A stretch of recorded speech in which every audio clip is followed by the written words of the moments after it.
요시와라에서는 매춘 문제의 영순이라 볼 수 있는 성병 감염은 취약한 것을 넘어서서 창궐했는데, 만일 유녀가 성병에 걸린다면 시름시름 앓다가 갑작스레 죽거나 발각되면 유곽에서 쫓겨났다.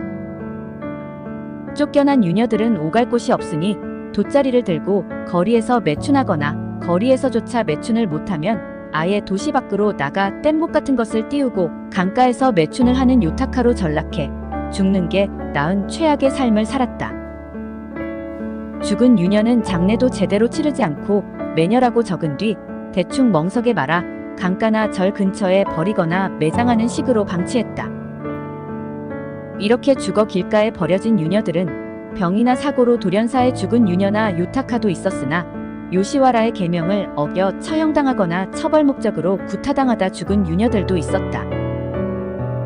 계명을 어겼다는 이유로 장례를 치르지 않고 길가나 절 앞에 버렸다는 것은 인간으로 취급하면 뒤탈이 나기 때문에 축생도에 버린다는 의미인데, 유녀들을 인간이 아닌 짐승 취급을 했다는 의미이다.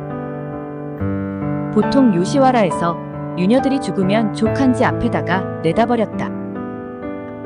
족한지의 승려들은 유녀들의 시신을 화장해주고 명복을 빌어주었다. 절에 들어가 보면 유녀들의 유골함을 볼 수 있는데 무려 2,000개가 넘어간다.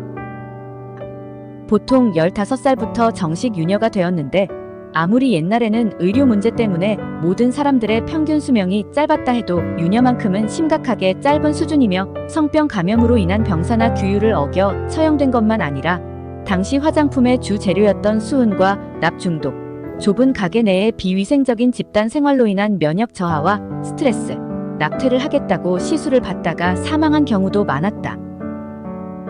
이는 메이지 유신 이후에도 마찬가지여서 1893년 요시와라에는 무려 9,000명이 넘는 여성들이 있었는데, 그중 많은 유녀들이 매독으로 고통받았다.